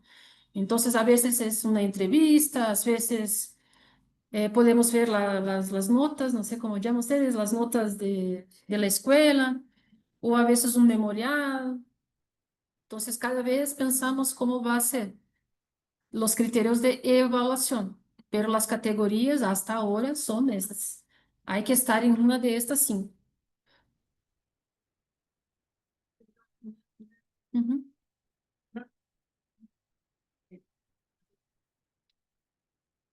Acampados son personas que están en el proceso de la lucha por la tierra. Ellos ocupan un lugar y ahí se quedan por un tiempo, enquanto el movimiento, por ejemplo, el movimiento de los trabajadores sin tierra, ellos, en cuanto las lideranzas van haciendo estudios, van hablando, haciendo articulaciones para que puedan, de hecho, estar ahí en esta tierra, que puedan consolidarse como asentado, pero mientras no pasa eso, están ahí como acampados. Y hay con casas provisorias, pero a veces ya empiezan a sembrar algo para comer, pero ahí están resistiendo, ocupando el territorio, esperando que las autoridades les conceda, de hecho, el derecho de estar en ese territorio. Son personas sin tierra, personas que salen a buscar un lugar para vivir. Y entonces, en el primer momento son acampados, con casas provisorias, y ahí se queda esperando las articulaciones del movimiento junto al gobierno y las autoridades para que de hecho puedan quedarse. Cuando después de años, a veces muchísimos años, a veces un poco más rápido, estas articulaciones políticas terminan y el gobierno no, esta tierra ya es de ustedes, pueden quedarse. Ahí empieza todo un conjunto de políticas públicas para que den las condiciones para que la gente se pueda quedar ahí para vivir. Ahí entonces empieza políticas públicas para hacer las casas, que no más son acampamento, pero casas mismo, casas de alvenaría, empieza la escuela del campo, empieza a construir las unidades de salud, las carreteras, ahí empieza a llegar la luz, el agua, todos los servicios que las personas necesitan. Entonces, cuando están en este momento, ya están asentados, asentados en la reforma agraria, no más acampados.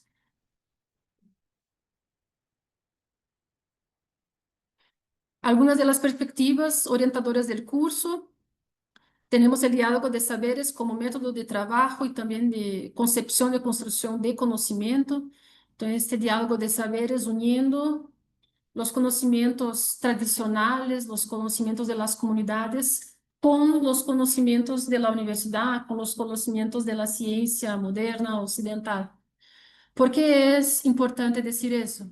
Porque muchas veces los sujetos llegan a esta carrera pensando que todo lo que ellos conocieron en toda su vida, en su comunidad, en su territorio, nada sirve, nada es importante.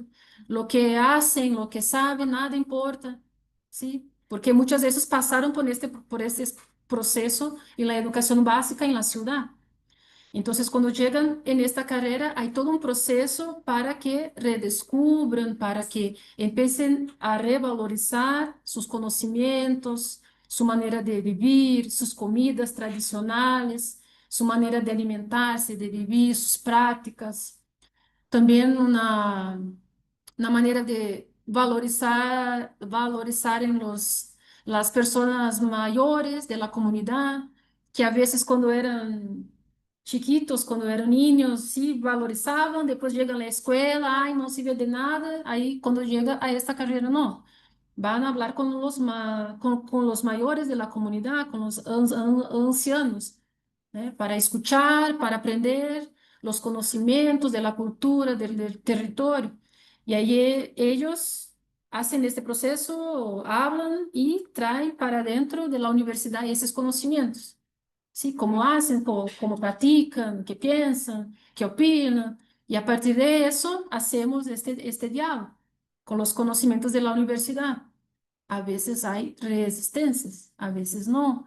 Resistencias a veces por parte de los estudiantes, porque ni siempre ya están tan acostumbrados que la universidad no quiere saber de sus conocimientos, que algunos ya llegan a una postura de, ah, ustedes no quieren saber de nuestro conocimiento, ustedes. Entonces, después de un tiempo con los profesores, ahí en la carrera, ahí empiezan a sentirse más valorizados, más confiantes y empiezan también a ver que la universidad, que nosotros estamos ahí para construir y no para acabar o destruir su manera de vivir, sino para valorizar. Y también el trabajo de autoorganización, que a veces conseguimos lograr un poco más, un poco menos, pero cuando estamos juntos con el MST, que es el Movimiento de los Trabajadores Rurales Sin Tierra, por ejemplo, en un grupo que tuvimos en la Escuela Latinoamericana de Agroecología, en el asentamiento Con Contestado, en el cantón de Lapa, cerca ahí de Curitiba. Curitiba es la capital de la provincia de Paraná. Entonces, en esta escuela tuvimos un grupo que sí desarrollaron bastante este trabajo de autoorganización. Entonces, también cada turma que depende de los sujetos, depende de los pueblos que están ahí en este grupo. Entonces, cada grupo también tiene su manera de trabajar, de desarrollarse. Un grupo con más indígenas será de una manera, un grupo con más quilombolas será de otra, un grupo con más pescadores será de otra, o un grupo con más asentados en la reforma agraria, o sea, campesinos. Entonces, se va a desarrollar de otra manera. Y nosotros docentes ahí intentando manejar también estas diferencias culturales, de comprensiones del mundo, de manera de vivir, de todo. También para nosotros es muy importante la educación popular, la agroecología y esta conexión, esta comprensión del territorio. El perfil general de los estudiantes son agricultores familiares y campesinos, pueblos y comunidades tradicionales y personas involucradas con movimientos sociales rurales, asociaciones de agricultores, trabajadoras y trabajadores de escuelas del campo. Aquí es una noticia que salió en el sitio web de la Coordinación Nacional de Articulación de las Comunidades Negras Rurales Quilombolas. Aquí tenemos algunos docentes que están aquí en esta foto y también estudiantes. Es una turma un grupo de estudiantes que tuvimos fuera de la sede, fuera del espacio de la universidad. Esta turma estaba en la ELA, que es la Escuela Latinoamericana de Agroecología. Pero no todos, pero casi todos de este grupo son quilombolas, de esta comunidad, Quilombo San Pedro, Vale do Ribeira, en São Paulo. Entonces tenemos estudiantes quilombolas del Valle de Ribeira, de Paraná y también de São Paulo, que son provincias distintas, pero tenemos estudiantes de los dos. Aquí está un poco sobre las comunidades tradicionales del litoral de Paraná. Cada pelotita chiquita aquí es una comunidad. Son muchísimas, muchísimas, muchísimas. ¿Dónde Muchas está la comunidades. universidad? Ah, está ahí. Más abajo, bien más abajo.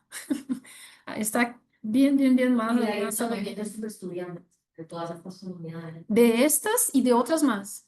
Pero ahí en este mapa es solo la parte más cerca de Paranaguá, que aquí es un cantón. Este mapa fue producido por la gente del puerto, que hay un puerto ahí bastante grande y la gente ahí hizo este mapa y hay un poquito de las comunidades, pero solo las comunidades cerca de las islas, porque tenemos muchas islas y cada isla es con muchas comunidades, la mayoría caiçaras y pescadores artesanales. Pero aquí en esta región, además, también tenemos indígenas y también tenemos quilombolas. ¿Cuántos años dura la licenciatura? Son 4 años, 8 semestres.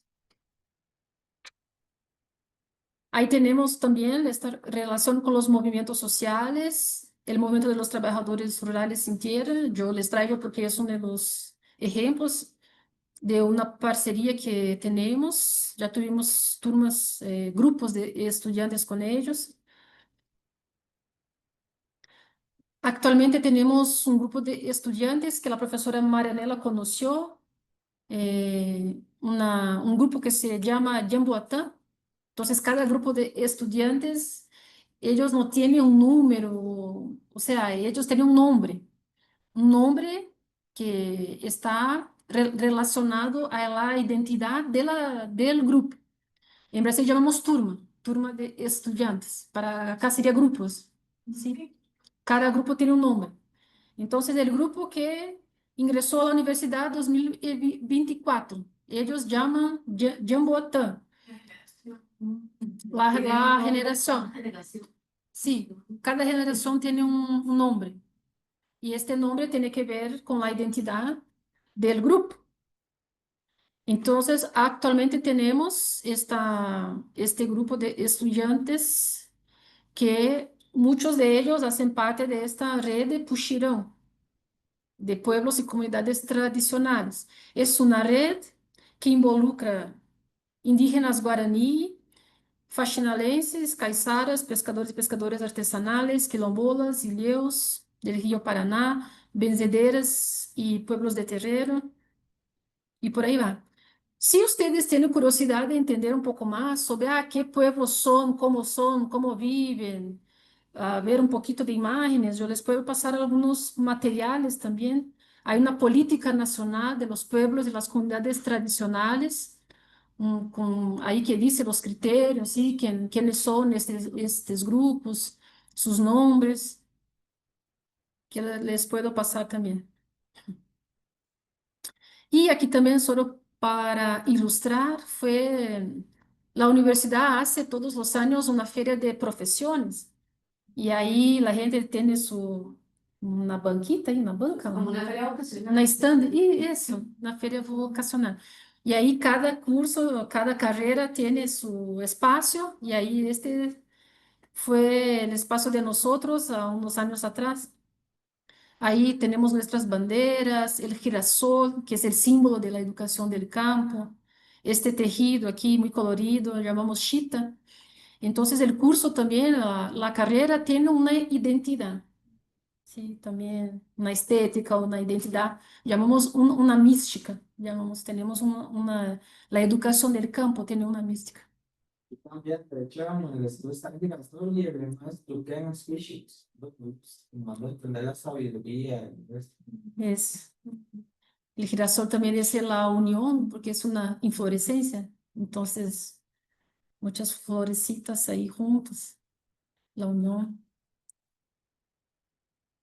Entonces, también una característica muy distinta también de los cursos de educación del campo, de los cursos de las carreras de educación del campo de Brasil, que es la organización en la itinerancia y la alternancia. La itinerancia posibilita la realización del curso o de la carrera en lugares donde no existe la presencia física de la universidad, o cuando hay la imposibilidad de que los sujetos que allí estaban se desplacen a lugares donde se encuentra la universidad. O sea, los docentes van hasta los estudiantes en los territorios para ministrar las clases. Entonces, por la itinerancia, las clases no son solo en el espacio físico en la universidad, no solo en la sede de la universidad, pero también tenemos grupos que están estudiantes que están en los territorios. Los profesores entonces salen de la universidad para dar clases donde los estudiantes están. Y a veces hay también grupos que están en la sede de la universidad. Pero por este principio de la itinerancia, nosotros podemos tener grupos de estudiantes en distintos locales fuera de la sede de la universidad. Y también tenemos la alternancia. La alternancia se refiere a la combinación de periodos alternativos de formación en la universidad y en la comunidad, en la familia y o en la escuela y o en las actividades productivas desarrolladas por los estudiantes, con el uso de instrumentos pedagógicos específicos. Está organizada en dos espacios formativos, que es el tiempo universidad, o también cuando llamamos en la enseñanza básica, es el tiempo escuela. En la primaria y secundaria, en las escuelas de campo, llaman tiempo escuela. Pero en la universidad, en la enseñanza superior, llamamos tiempo universidad. Y también hay el tiempo comunidad. En el tiempo universidad, los estudiantes tienen clase con nosotros, con los profesores, que pueden ser en la sede de la universidad, en su espacio físico, o la universidad va hasta el territorio y ellos tienen las clases ahí. Entonces, corresponde al período en que el académico permanece en la universidad en contacto directo con los conocimientos sistematizados, planificando y recibiendo orientación de los profesores. Durante este periodo, los académicos desarrollan actividades comunes previstas en la formación de todos los académicos. En lo general son 2 periodos de 15 días por semestre o un periodo de 30 días. O sea, ellos no tienen clases todos los días, todas las semanas, mientras todo el año, ¿sí? Por todo el año. Ellos tienen por periodos condensados, por periodos de 15 días o 30 días, depende de la combinación que nosotros podemos hacer con los estudiantes. Y cuando estamos en periodo de tiempo universidad, en general son 8 horas de clase por día, todo el día. Y a la noche a veces ellos tienen proyectos, actividades, eventos. Y los estudiantes pueden tener estas clases en su territorio o en la universidad. Y tenemos también el tiempo comunidad. El tiempo comunidad corresponde al periodo en que el estudiante se encuentra motivado a compartir sus conocimientos y experiencias provenientes de su actividad profesional o familiar en la comunidad o en instancias de participación social y de clase. Entonces, durante este tiempo comunitario, el estudiante desarrolla investigaciones, proyectos experimentales, actividades grupales, entre otras actividades con la ayuda de la planificación y orientación pedagógica por parte de los docentes.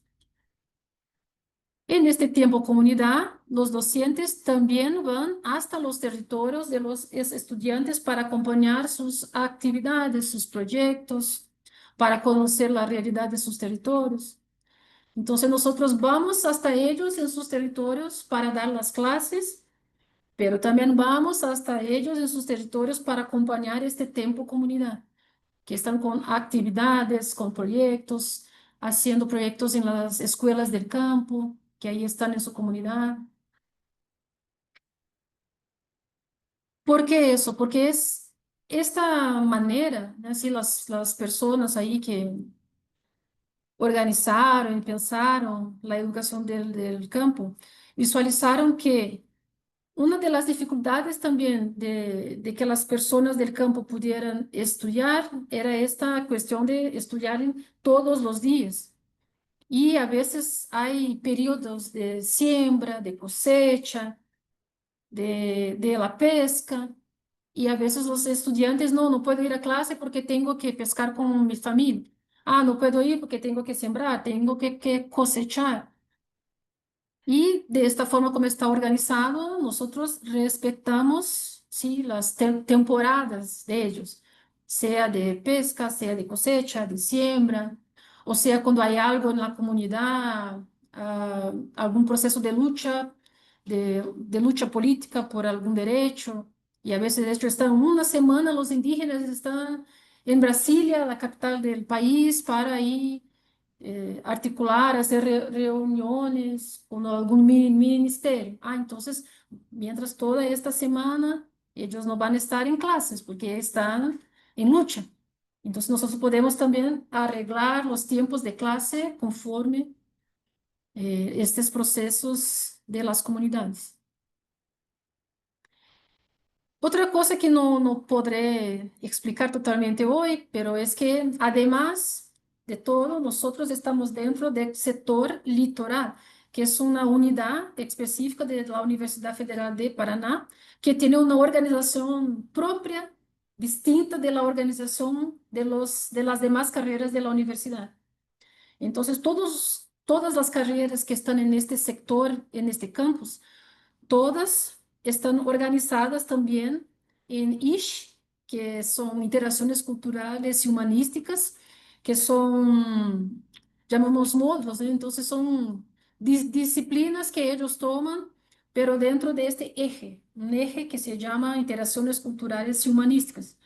Entonces, la idea es que el propio grupo puede escoger el conocimiento que quiere, el conocimiento que quieren desarrollar. Entonces, en este grupo es muy importante el tema de las comunidades tradicionales. Entonces, nuestra ISH, que llamamos, esta disciplina, o este módulo será todo el semestre, vamos a hablar sobre los pueblos y las comunidades tradicionales. Pero también puede tener de yoga, puede tener de biodanza, pero puede tener de muchas cosas, porque la idea es que el conocimiento científico también debe tener este diálogo con la realidad, con esta formación más humanística del mundo de las artes, ¿sí? Y los estudiantes también deben participar de este proceso de escoja del tema que será la disciplina. También hay, por ejemplo, de danzas típicas, de comidas, de cultura alimentar. Todo eso ellos llevan en la ISH, que son los módulos de interacciones culturales y humanísticas, que son 20% de la carga horaria del curso, de todo el curso. No solo de la carrera de educación del campo, no del curso, de la carrera. No solo de la carrera de educación del campo, pero la carrera de todas las carreras de la universidad, ahí en este sector, el sector litoral. También los proyectos de aprendizaje, que son disciplinas que ellos llevan, que son proyectos. Cada estudiante tiene su proyecto y nosotros los docentes hacemos la orientación de estos proyectos. Y estos proyectos tienen relación con el territorio, con su realidad, con la comunidad, pero también, sí, con los contenidos del curso, de las ciencias. Entonces, todo litoral, sector litoral, solo nosotros tenemos. Y también tenemos 60% de la carga horaria que son FTPs, llamamos, que son fundamentos teórico-prácticos, que son módulos que ellos llevan que son más específicos del área de conocimiento de la carrera. Para nosotros, entonces, son cursos del área de ciencias de la naturaleza, porque la carrera habilita para dar clases de las ciencias de la naturaleza. Pero, por ejemplo, quien hace la licenciatura en educación física, va a ser profesor de educación física. Ellos ahí van a tener cursos, 60% de la carga horaria, son cursos específicos de la parte teórica, práctica, más técnica de la educación física. Y por ahí va, conforme la carrera, así. Y aquí entonces, para terminar, ya no tomo más su tiempo. Aquí hay algunas fotos de los estudiantes. Ustedes también pueden consultar aquí en este enlace. Nosotros tuvimos en la pandemia la producción de informes, de informativos. Y estos informes, los docentes y los estudiantes que hicieron. Entonces hay fotos, hay poesías, músicas que ellos desarrollaron, textos de ellos, de los estudiantes hablando sobre la situación en la pandemia, sobre sus territorios. Entonces ahí tenemos algunos informativos. Y estas fotos ustedes pueden encontrar allá, en este enlace. Una pregunta. ¿Y usted qué curso o materia da dentro de la licenciatura o no debe estudiar docencia? Sí, yo, así, también una especificidad de nuestra carrera es que no hay así, por ejemplo, la profesora Viviane solo trabaja este y este curso. ¿Sí? El profesor X trabaja solo este curso. No, todos los docentes trabajan todos los cursos. Claro que cuando hay disciplinas de biología, probablemente los biólogos del curso que van a trabajar, pero cuando son módulos de ciencias, ahí va a tener profesores del área de química, física y biología, de las ciencias agrarias también. Todos nosotros trabajamos un poco de ciencias humanas también.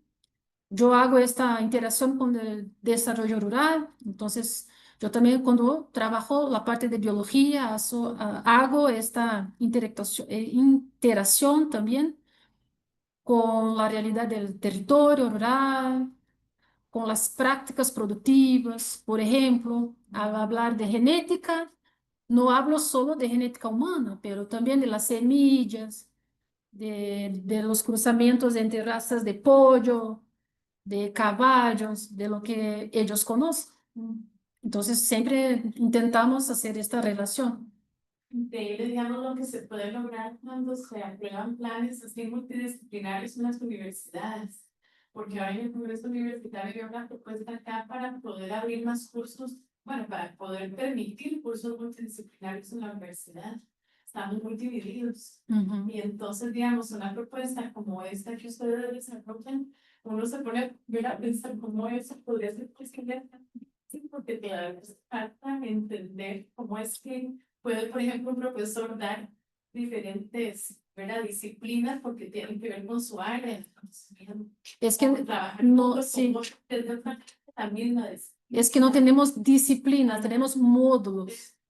Y el módulo gigantesco con 160 horas, 240 horas, pero un módulo que ahí adentro hay disciplinas, hay temáticas, ¿sí? Ahí, el módulo es como una unidad de conocimiento, un eje.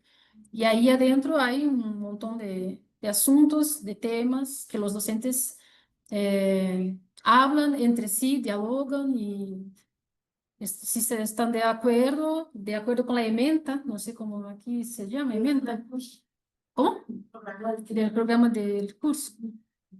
Entonces, ahí a partir del programa del curso, los docentes también pueden separar un poco, la parte más de biología yo hago, pero la parte más de la discusión sobre otra cosa, el profesor de ciencias humanas que está también en este modo, él trabaja. Sí, entonces. Solo que no, no es bien una docencia compartida, compartida, porque ni siempre están todos los docentes dentro del aula, pero a veces es un módulo gigantesco, pero hay muchos ejes y cada docente trabaja un eje, pero no estamos todos juntos. Distinto del posgrado. El posgrado, sí, el posgrado hay 3, 4, 5 docentes al mismo tiempo hablando juntos sobre el mismo tema, con así la experiencia que tuvimos nosotras también cuando estudiamos juntos. En el posgrado es otra organización.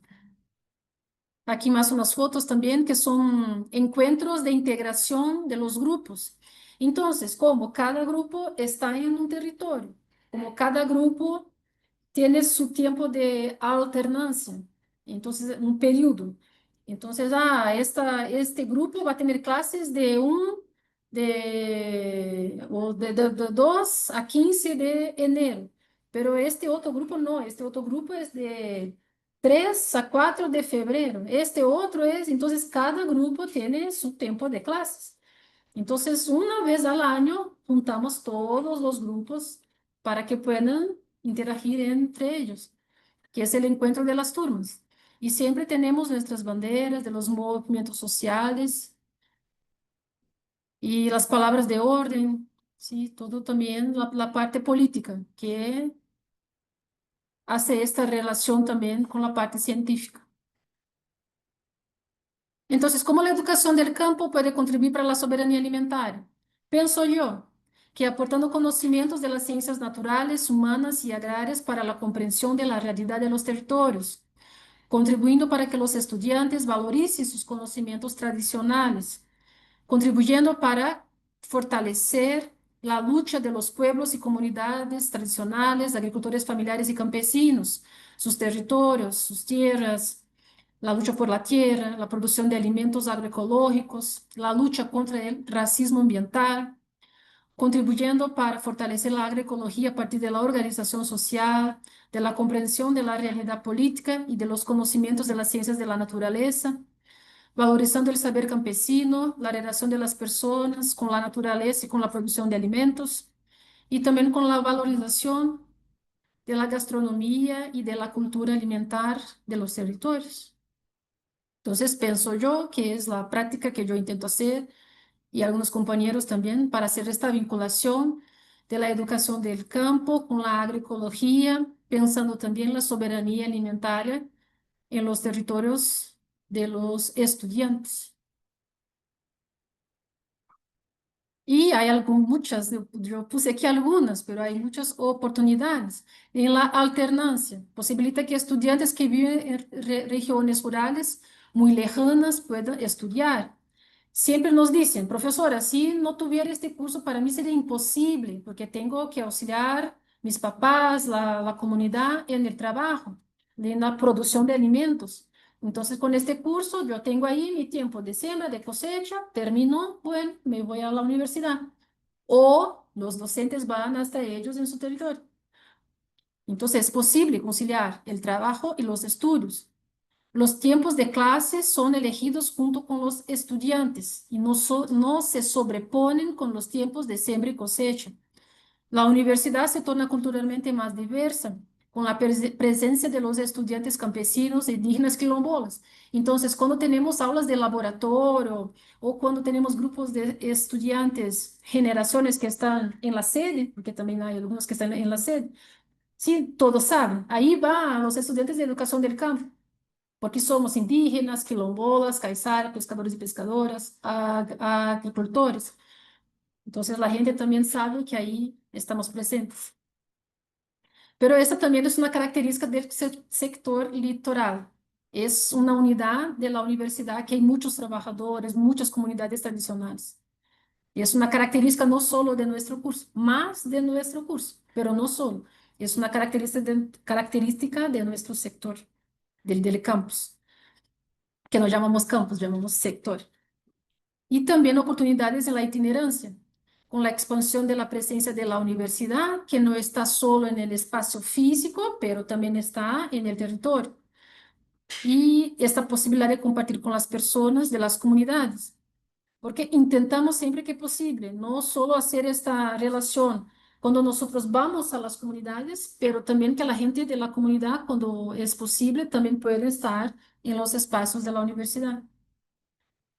La educación del campo es reflejo de la resistencia campesina y también de la búsqueda por mayor autonomía. Tiene la educación popular emancipadora y la agroecología como ejes que orientan sus prácticas.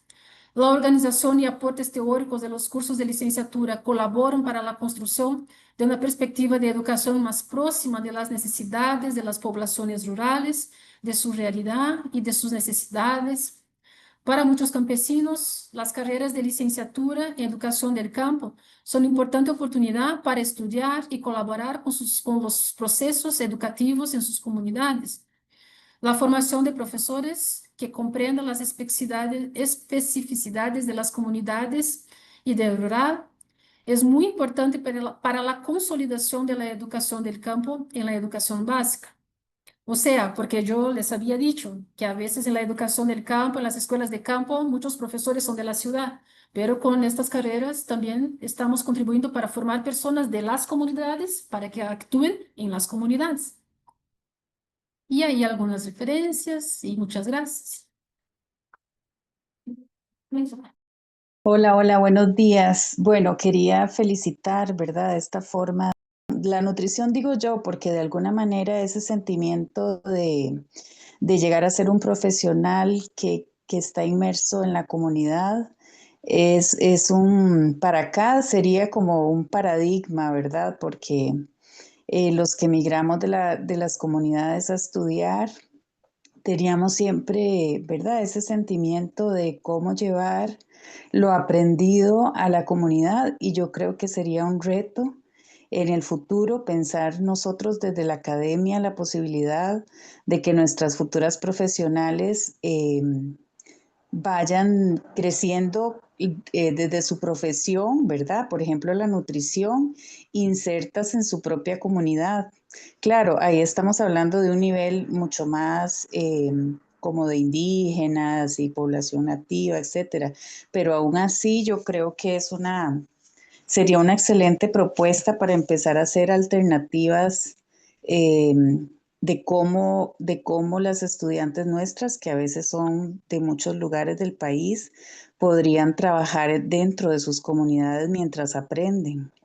Eso me parece una propuesta lindísima. Y también quisiera admirarles a ustedes como equipo docente esa posibilidad de ser flexibles, de construir con otros, ¿verdad? Porque ahí lo que están haciendo es un encuentro de saberes que me parece lindísimo, ¿verdad? A partir de lo que ya la persona sabe, de lo que vive en su comunidad. Y esa capacidad de ustedes es sinceramente admirable, ¿verdad? De esos 15 docentes que se unen y dicen, bueno, ¿cuáles son las necesidades de nuestros estudiantes? cómo las vamos a plantear en un semestre, en un año, en 4 años, ¿verdad? Eso es, me parece genial y de admirar. Entonces, solo decirle que muy, muy linda, ¿verdad? Esta opción que tienen y que, bueno, yo creo que el reto, como lo decía Marianela, es que la universidad, si no se vuelve intersectorial e interdisciplinaria, muchas carreras van a desaparecer, ¿verdad? Porque ya no podemos quedarnos cada quien en las islas, sino que habría que hacer este encuentro interdisciplinario y multisectorial. Muy amable, muchas gracias. Gracias.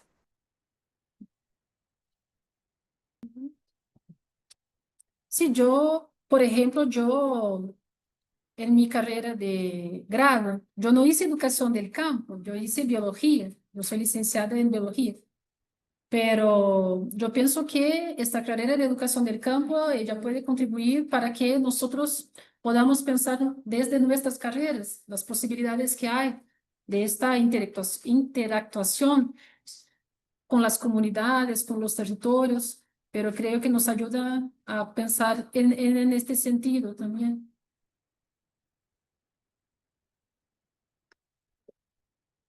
Yo tenía solo también una consulta porque nosotros estamos trabajando una plataforma de economía solidaria para visibilizar a personas productoras de diferentes territorios de Costa Rica con la idea de visibilizar.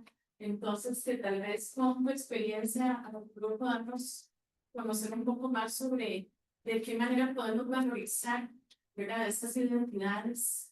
Tal vez nosotros acá en el país, por supuesto que queremos valorizar, tener esa identidad progresiva, de una agricultura también hablando de temas, de cómo de verdad se olvidan las comunidades que tienen un valor con lo que ya realizan, ¿verdad? Entonces creo que por ahí podríamos tener una discusión muy interesante, hacer tal vez como un taller o algo que nos permita valorizar a estas personas e invitarlas a ser parte de una plataforma que es justamente para visibilizar lo que hacen. Bien. Además, entonces, sí, Gracias a todos por acompañarnos. bueno, agradecer a quienes están, ¿verdad?, aquí escuchándonos y sobre todo agradecerle a Laís, a Vivian, por compartirnos sobre tantos enriquecimientos para nuestra universidad y para esta forma colaborativa de trabajo. Agradecer también a la profesora Rumi, porque ella es quien a través del proyecto, como coordinadora del proyecto Interacciones Académicas entre Brasil y Costa Rica, involucrando alimentación, diversidad biocultural e inclusión. Esta es una convocatoria de CAPES del Programa de Desarrollo Académico Avias Nacimiento de la Universidad Federal de Río Grande del Sur. Es que se ha hecho posible este intercambio académico el día de hoy. Bueno, durante la semana con la profesora Viviani y durante varios meses con Laís, vamos a estar entonces pues uniendo acá conocimientos y experiencias. Entonces, muchas gracias a la profesora Rumi también. Gracias. Voy a